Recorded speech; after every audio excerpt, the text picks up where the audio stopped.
Lipton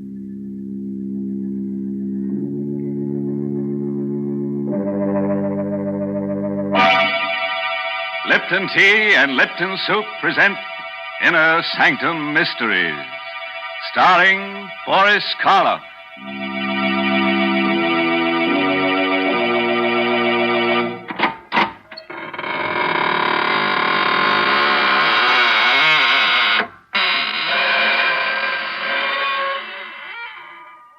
Good evening, friends of the Inner Sanctum. This is your host. Welcome again through the squeaking door to another session of mystery, murder, and madness. Oh, excuse me if I don't get up, but I'm all worn out. Yes, I've had a hectic few days with an old friend who just blew into town. He's one of those earnest souls who insists on doing everything for himself. Consultations with the monument makers, the grave diggers, fittings at the coffin makers. Yes, quite a busy body. But then we only die once, you know. Oh, these friends of yours, they're such unhappy people. They never seem to enjoy life. Never seem interested in any of the quiet, peaceful, good things of life. For instance, what's the use of telling one of your spooky characters about Lipton tea? They wouldn't like it. But other people enjoy that brisk Lipton flavor. They settle back in an easy chair and say to themselves, Lipton certainly has a rich, hearty flavor. Never the least bit wishy-washy. No siree. But would a ghost appreciate Lipton's? Indeed, he would not. And it's lucky Lipton's is made for real live folks who like good things, or else it wouldn't be the world's largest-selling brand of tea. Mary, you've been very hard on my friends. Very. And they won't like it. But then most live folks don't enjoy being scared to death. And that's just what's going to happen to you tonight. Our story is called The Corridor of Doom. It's an original radio play written by Robert Newman. And our star tonight is a man who gives even me the shakes. The famous star of stage, screen, and radio, Boris Karloff. Have you thought about death lately? Not the fact that it's inevitable, that it must come to all of us someday, but rather how it will come. Do you think of it as a sleep and a waking, of a sudden transition from one state of being to another, or to a state of non-being? John Clay was one of those people who never thought about it at all, until he found himself walking down that dim and endless passage which... But suppose we let Boris Karloff in the role of John Clay tell you about it himself. If your blood pressure will take it, put out the lights and come on a little trip down the corridor of doom. When I woke up, I had no idea of where I was or how I'd gotten there. I was lying on a hard, white bed in a clean, white room. There was a dull pain in my abdomen. Touching it tentatively, I felt a bandage. So that was it. An operation. But for what? And where was I? At that moment, the door opened, and she came in. Good afternoon. Or is it evening? Whichever you prefer. It doesn't matter. My name's Clay. John Clay. Yes. And yours? You can call me Nada. Exactly. Where am I? In what hospital? It has no name. What? But that's ridiculous. I'd like to speak to Dr. Rogers. If you'll get him for me, please. There is no Dr. Rogers. At least, not here. Then who operated on me? And for what? Listen, I'm not a well man. I've a very bad heart. Will you get someone who can talk to me? If you wish. I'll call Dr. Stone.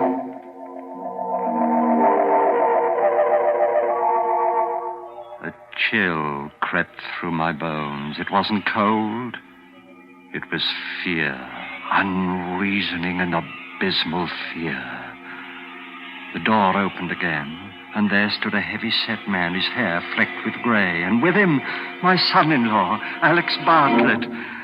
Alec, I can't tell you how glad I am to see you. Hello, Father. But why are you standing out there? Why don't you come in? Oh, no. No, I shouldn't advise it, Mr. Clay. And why not? And why... Oh, was it you who operated on me? Yes. I'm Dr. Stone. Why wasn't Dr. Rogers called in? He's taken care of me for years. There wasn't time. It happened during the night. Acute appendicitis. And even as it was... Even as it was? What? And why are you dressed that way, Alec? All in black. Well, it's customary. After all, you are my father-in-law. Of course I am, but... Now, look, Alec. You've got to stop being so mysterious. You know about my heart, what any sudden shock will do. I don't think you need worry about that anymore, Mr. Clay.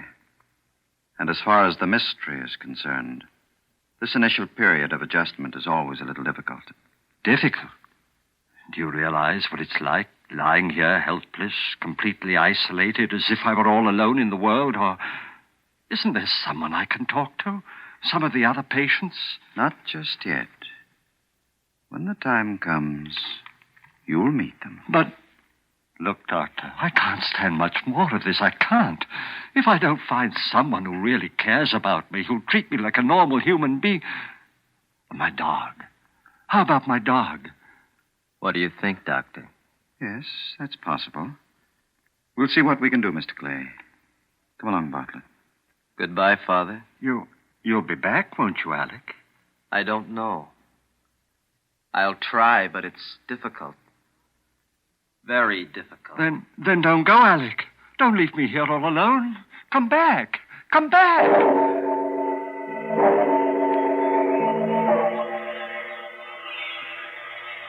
I waited and watched and waited. Then the door opened, and there was the doctor again. There was a small, thin-faced man with him this time, wearing the white coat of an orderly and carrying a black box with a handle. My dog. You brought my dog. All right, Martin. Give it to him. Yes, sir. Thank heaven, now at least. Come on, Carrie. Come on, boy. Get up. Wake up. Why, what's the matter? Carrie. He's not asleep. He's dead. You wanted him, Mr. Clay. But why didn't you tell me? When did he die? How? How old was he? 11 and a half, maybe 12. Pretty old for a dog. That's probably why he could come. What do you mean? What are you trying to do to me? Don't you realize I'm a sick man? Easy, Mr. I won't Clay. take it easy. I won't stay here another minute. I'm leaving right now. Sorry, but I don't think we can permit it. No, well, we'll see about that. You're getting yourself all upset for no reason, Mr. Clay, making it very difficult for the rest of us. Martin, Yes, you'd better let me have some of that bottle there. About 10 cc's. The red medicine? Yes. I don't want any medicine. I won't take it. Now, please, Mr. Clay. I won't, I tell you. No, I don't want the... It's awful. Salty. It tastes like... Yes. But I think you'll find that it will make things much easier for you. Very much easier. You're doping me up. That's what you're doing. Putting me to sleep. You think that when I wake up, I'll forget about everything. Yes, Mr. Clay. You'll forget about everything. Everything.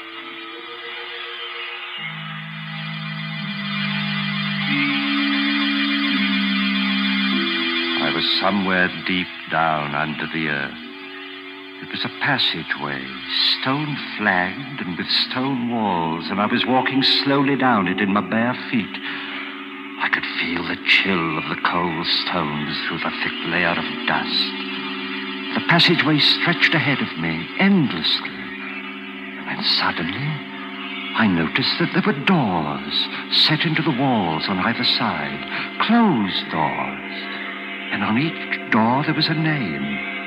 Abel, Abercrombie, Abington. Where was I? What was this place? What was behind those awful, ominously closed doors? Something seemed to be drawing me on down the terrible passageway. Addison, Aga, Alan. I could feel the cold creeping up my legs, higher and higher, my heart pounding faster and faster. Then suddenly I knew where I was and where I was going. Knew what was waiting for me there ahead of me down the passage.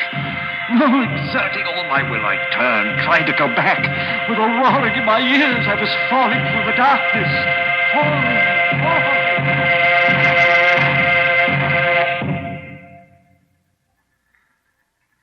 When I opened my eyes, I was in that cold, white room again, clutching the blankets with trembling hands. How do you feel now, Mr. Clay? You cried out, sir, as if... A dream. The most awful, horrible nightmare I ever had. A dream? The doctor will be very interested. Would you care to tell me all about it? Oh, I don't even want to think about it. It was about your former life? Former life? Oh, I'm sorry. I shouldn't have said that. I meant...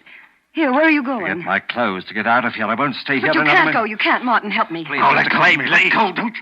Don't you realize that if I do stay here, if I dream that dream again... Listen. I was in a passageway. An endless, eternal passageway like a corridor of doom. It stretched on and on to infinity with doors, closed doors on either side. And on each one of the doors in alphabetical order there was a name. The name of all those who had died since the beginning of time. I was walking down that corridor on my bare feet and... Why are you looking at me that way? You mustn't talk about that. You mustn't, do you hear? But you asked me. You didn't dream that dream. You couldn't have. And you've got to get it out of your mind. We'll help you. We'll give you a massage. That should make you relax. The alcohol, Martin, right over there. A massage, you think that'll help? If it doesn't, we'll call Dr. Stone. Try something else. Martin. I see. Now what? What are you staring at? Your feet. On the soles. Dust. Thick, gray dust.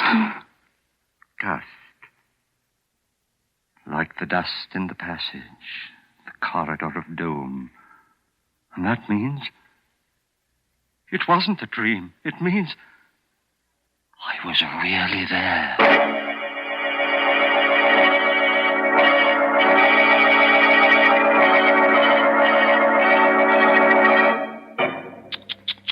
Dirty feet on those nice, clean sheets. No wonder our friend the nurse seemed so upset. Or was that the reason? Maybe she was just disappointed that he still hadn't told her about his operation. Yes, that always has them in stitches. Great big stitches. Like the ones they take in a shroud. Mr. Host, I'm afraid I just can't believe this story. I can't believe that it really happened. Is that so, Mary? Do you think Mr. Clay got that gray dust in his feet because he has feet of clay? Hmm? There you go again. Always looking on the discouraging side of things.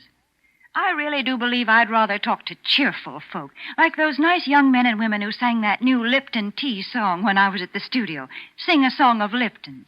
Yes, that's the way people ought to feel about tea.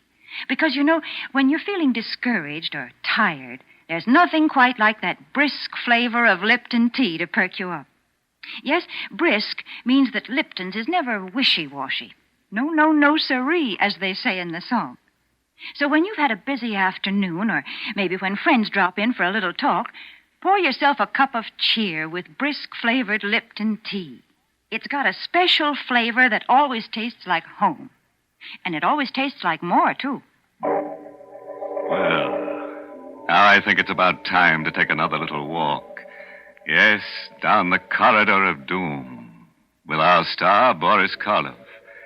And by the way, don't be concerned about getting too tired, because you'll only have to walk one way. That's the nice part of a trip like that. You don't have to worry about coming back. I lay there, staring down at my feet. No, it had not been a dream. For there, on my feet, was the thick, heavy dust from the corridor of doom. I had been there, walking down its awful silence, not in my mind, but in the flesh. My heart clenched like an icy fist that I threw the blankets aside, started to get up. Mr. Clay, what are you doing? Where are you going? Let me go. But you can't get up. You can't leave. Oh, let me go. Martin, quick, help me. Please, Mr. Clay. For heaven's sake, let me go. Don't you realize what this means? If it wasn't a dream, and if I stay here, go down to that horrible place We've again... got to make him quiet down. Some more of that medicine, Martin. Another 10 cc. Right. Oh, no more of that. It's here, Mr. Clay. You must take it. You must. It will make you sleep. Sleep so soundly that you won't be able to go down there again. No, but... All right. Give it to me. Here. You stay here, Martin. I'll go get Dr. Stone and tell him. Better, Mr. Clay? I don't know. Color. Dark red. Taste. It's like... Yes, I know. And it makes me sleepy. My eyes get heavy and... Have you been here for a long time, Martin? No, not long. What is it like outside of this room? It's strange. Like no place else. And the other patients, what are they like? They're strange, too. Listen, Martin. I'm a rich man. You're the only friend I've got here. You've got to help me. Whether you're rich or poor doesn't matter. As for helping you, that's what I'm here for. You've got to stay here. Watch me. Every minute. My heart. I don't think it'll stand much longer.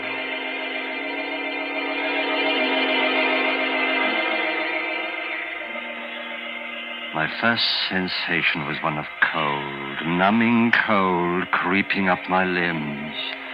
I reached for the blankets, couldn't find them. Then I opened my eyes, and I was there again, back there in that awful endless passage, that corridor of doom. The same stone wall, stone floor, covered with a thick layer of dust. The same doors with a name on each one, on both sides of me. But now I was up to the bees. That one there, Barbara, next to it, Babbitt, and then Backer. I tried to cry out, but I couldn't utter a sound. I tried to stop, check myself. My muscles didn't respond. Slowly, heavily, I continued walking on down that endless passage, past Badger, Baffin, Bagley, past the bees and towards the seas, towards a door with my name on it. My heart pulsed, pounding with terror. My breath rasped in my throat. Convulsively, I clutched at the walls, forced myself completely around. Then, as if I were fighting against a roaring gale, I drove myself back. One step I took, 2, 3, and I stumbled and was falling again. Falling through darkness, complete, absolute, unending.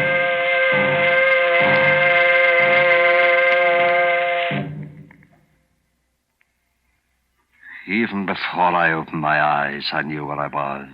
Back in my room, the sheets crumpled in my sweating hands. I lay there for a moment. I knew that this was my last chance. I knew where I was. Back in my room, the sheets crumpled in my sweating hands. Slipped out of bed, tiptoed to the door of the room, opened it a crack, and peered out. A hospital corridor. And sitting at a desk halfway down it, the nurse. Could I slip past her? Then on a table next to the door, I saw the telephone. A telephone! Now I could get help. Reach someone who would save me, take me out of this place. Picking it up quietly, I dialed my daughter's number, Alec Bartlett's wife.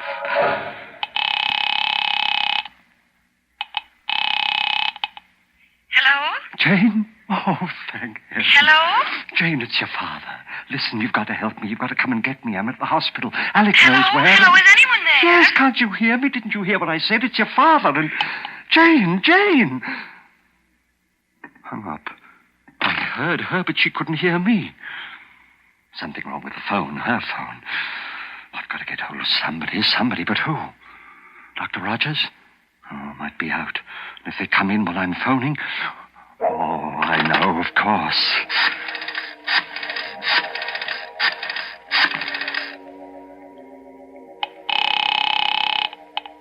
Police headquarters, Ryan speaking. Hello, police. This is John Clay of Riverside Road. I'm at a hospital. I don't know where. Hello?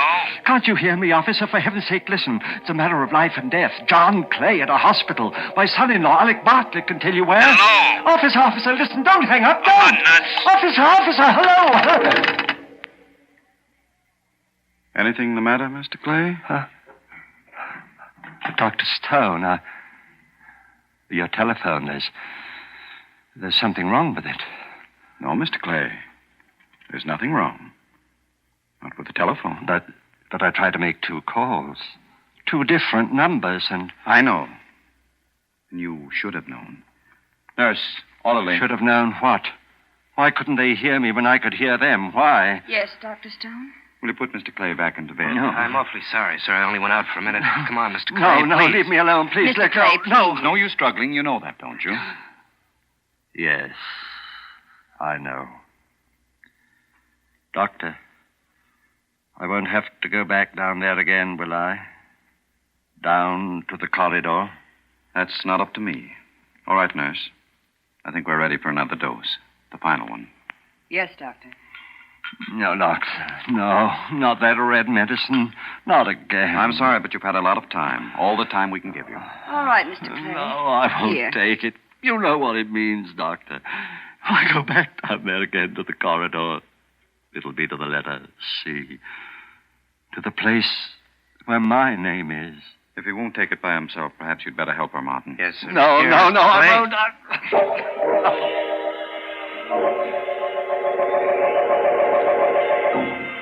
Again, I knew where I was before I opened my eyes. I could feel the dust under my bare feet, and through the dust, the biting chill of the cold stones.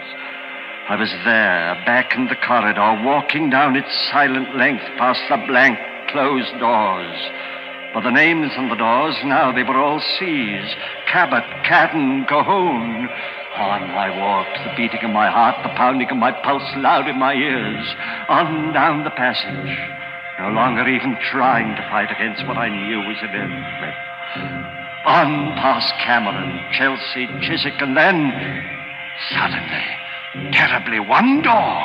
A door with my name on it, gaping, waiting for me. I tried to stop, to turn, but my legs carried me forward. I was but 2 doors away. I could see into it now, see that it contained nothing.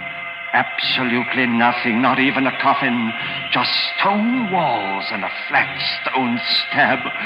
I was turning to step over the threshold.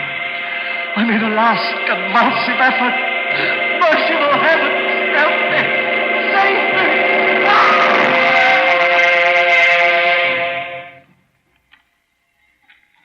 All right, Martin. Pick him up. Yes, sir. Is it all over? Hello, Bartlett. In at the death, eh? I'll see if there's any pulse, of course, but I should think it is all over. It is stone, but not the way you think. What? Clay. He's not dead. No thanks to you. All right, get him up, both of you.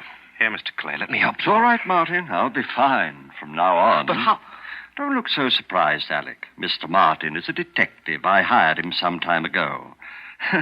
You see, I had a feeling that something was wrong when that railing broke accidentally, and I took that bad fall.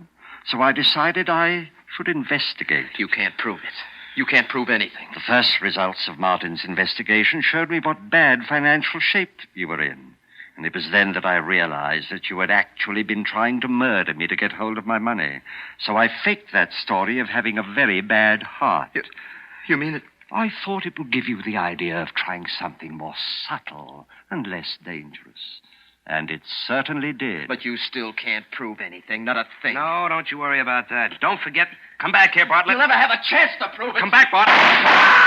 Oh, you shot him, killed him. Well, I couldn't have. I fired up in the air to get him to stop. Come on. But I don't understand it.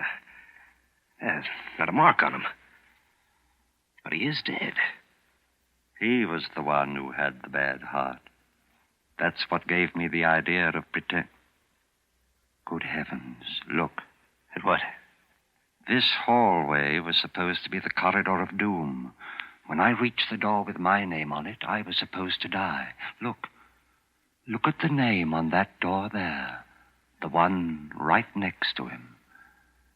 Bartlett. His name. So what? Nothing, Martin. Nothing at all.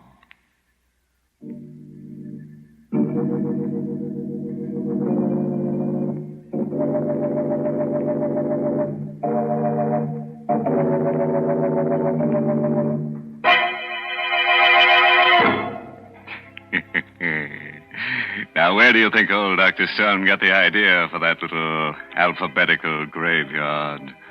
That's right, for me. Huh? You don't believe me? Then come on home with me tonight, and I'll show you the one in the cellar of my house. What's more, I'll show you a door and a neat stone slab with your name on it. Nonsense, Mr. Host. Mr. Clay just explained that the whole thing was a hoax. And I'm not going to sit here and hear you say otherwise. Well, then don't sit. Stand up and we'll take a walk, Mary Bennett. Yes, back to your name. Back to the B's. Baker, Bartlett, Bennett. You don't scare me. Yeah? Well, how would you like it if we went to the L's and found a door marked Lipton? Oh, why, that's fine. Inside, we'd find a wonderful, friendly beverage. Lipton's, the tea with the brisk flavor. The tea that's welcome at all hours of the day. Yes, the largest selling brand of tea in the whole world. Lipton tea.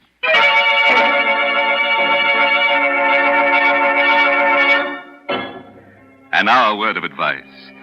If you should wake up tonight with a sudden chill, find yourself walking barefoot down a dusty stone corridor with doors on both sides of it, don't get excited. Just insist on a doom with a view.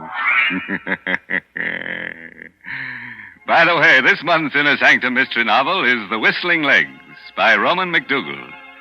Yes, and next week's Inner Sanctum story, directed by Hyman Brown and brought to you by Lipton Tea and Lipton Soup. Next week's story is about women. Yes, two women who like to be treated rough. Choke 'em to death, shoot 'em, murder 'em. They'll love you for it. And who do you think is going to be their boyfriend? That's right. Boris Karloff.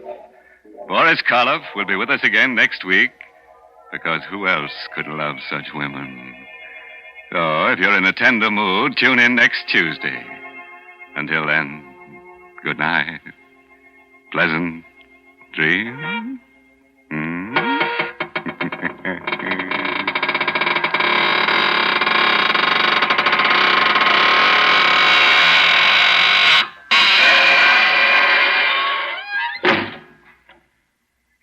Folks, it's wonderful how quick and easy cooking can be these days.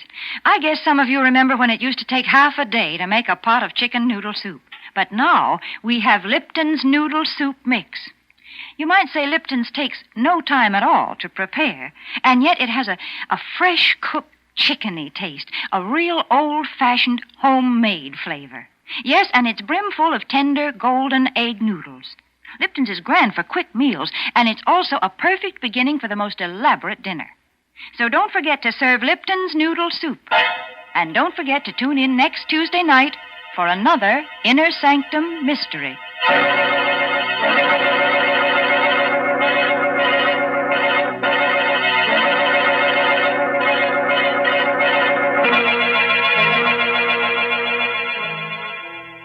This is CBS, the Columbia Broadcasting System.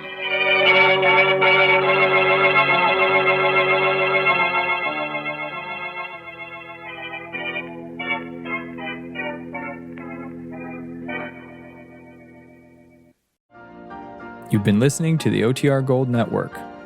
Find more classic radio at otrgold.com.